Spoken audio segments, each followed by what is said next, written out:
السلام علیکم خوږو ملګرو، څنګه چې تاسو ته د تصویر په مخ باندې پته ولګېده چې ګل چاهت ایکسیډنټ کړی دی، نو ما وی چې تاسو ته هم دا خبر شریک کړم که څوک نه یې خبر، او یو ښه میسج پکې ورکړمه له خپل سایډه خپلو ملګرو ته. ملګرو د سره تر مخه ویلی کېږي چې ګل چاهت په دوبۍ کې ایکسیډنټ کړی، هغه به تاسو ته معلومه هم وي، د هغوی څه ویډیوز هم راغلي وو چې هلته کې شوګانو کې څه شمولیت هغوی کړی وو. نو اوس د ذریعو تر مخه ویلی کېږي چې هغه ګل چاهت هلته ایکسیډنټ کړی دی او هاسپټل کې پروت دی. خو مونږ چې کوم دی ګل چاهت دپاره به دعا کوو په وجه د دې که هغه هر څنګه و، هر څنګه ټایم یې تېر کړو، شاید الله پاک له بیا هم د ژوند ورکولو موقع ورکړي، او الله دې وکړي چې الله پاک له موقع ورکړي، ولې چې یو کلمه ویونکی بنده و د الله.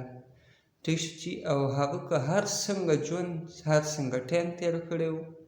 تاسو ته د مدام خبره معلومه وي، تاسو ته پته هم ده چې په دې ویډیوګانو کې مونږ ګورو که نه څنګه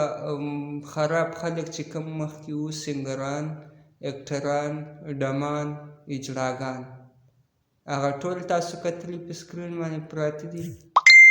په یوټیوب کې، فیسبوک کې. الله پاک چې کله غوښتي هغوی ته د نیکې لار ور نصیب کړې ده، نو په دې وجه به مونږ هغوی له دعا کوو ټول مسلمانان انشاءالله. او خبره مې دا کولی دي چې وخت ژوند چې کوم دی دا ډېر مختصر دی، ډېر مختصر دی. وایي که 1000 کاله ژوند دې شي که نه هم، او بیا هم د نه چا تپوس وکړو چې ستا څومره عمر شو، او تپوس دې د چا نه وکړو، تاسو د سپین ږیرو نه تپوس وکړئ، وایي چې تاسو په دې عمر باندې یا ماړه شوئ، یا مو پسې مینه ماته شوه، یا نور ژوند غواړئ نه غواړئ، هغه به وایي به دا عمر داسې تېر شو لکه بس په پوی هم نه شو، دغه اوس ټایم و. نو زما پکې یو ښه میسج د خپل سایډه منشن کوه دا دي چې ژوند ډېر مختصر دی. کوشش وکئ چې د چا زړه د نه ازار نه شي، مطلب داسې کارونه وکئ چې څوک دې بیا په راتلونکي ټایم کې په بدو یاد نه کړي. او ژوند خو ډېر مختصر دی چې که چېرې تاسو مړ شئ چې چېرته په غلطو الفاظو باندې هم بیا څوک یاد نه کړي د مرګ نه پس، او یا داسې ویډیوز پرېږدئ په